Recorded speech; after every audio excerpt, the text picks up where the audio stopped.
Welcome to another episode of Stamping with Diane Hughes. I am Diane Hughes and I am an independent Stampin' Up! Demonstrator. I thought I would pop on today and give you a really simple technique that can add to your stamping.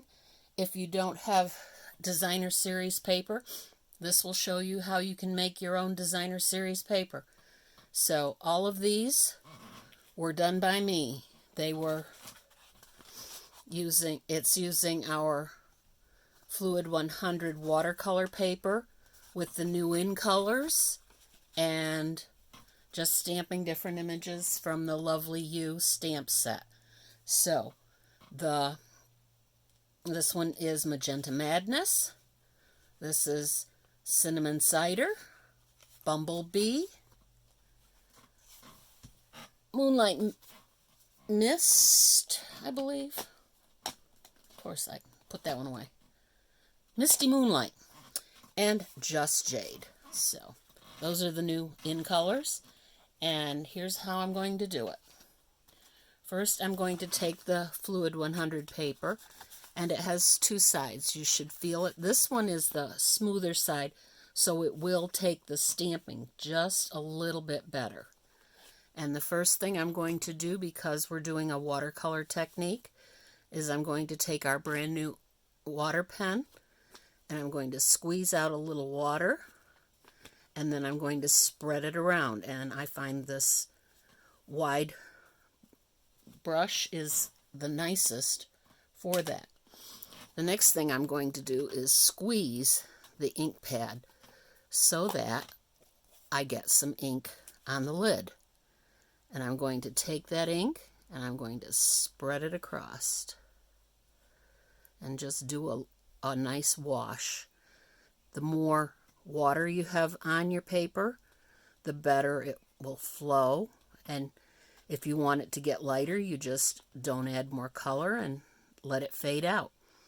And that is quite simply how you get that watercolor look. So the next step is to clean your brush, and to do that you just take a paper towel and squeeze out the last of that color and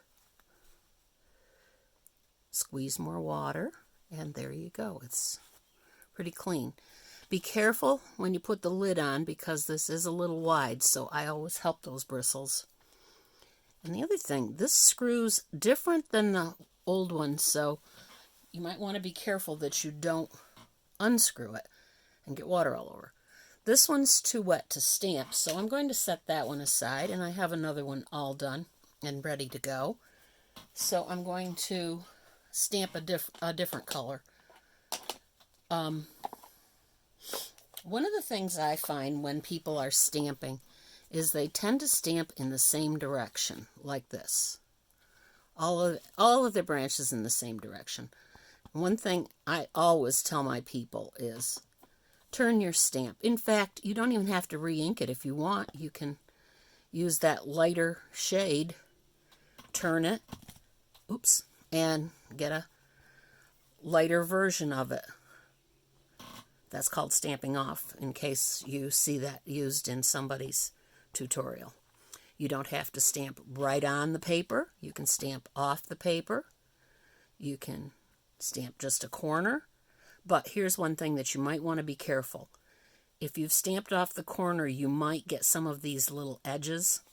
In the end, it's not going to look so bad on this because I'm going to be adding more to this. But just as a point of interest, if you do stamp off the edge and then try to do a second generation stamping, you might get some of those lines.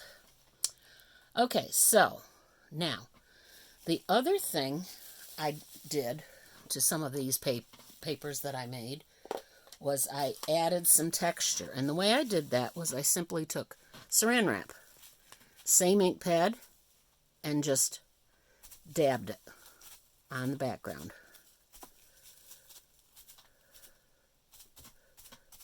And now you see, you can't even see hardly where that line is that I put on that.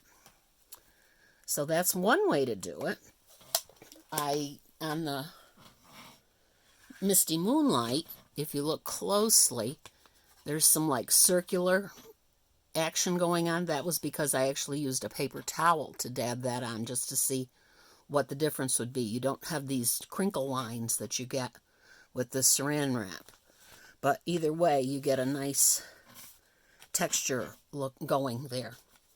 So how do you make diamonds? That's the next step. So I took a template, or made a template, and this is 1-inch wide paper, because when you're doing a diamond, you're actually cutting it at an angle. So this is 1-inch wide this way, and then I cut an angle that I liked. Now this particular diamond is started with 1-inch wide paper. This one started with 3/4 of an inch wide paper, and this big diamond, the big diamonds are 1.5 inches. So it's up to you what size diamonds you want, or if you want multiple sizes. But take the width that you think you're going to like, and then you're going to fold this point down to the opposite corner. I drew a line here so that it would be easier, but all you do is you just cut it right across there. And that gives you your template. And then you take your template and open it up.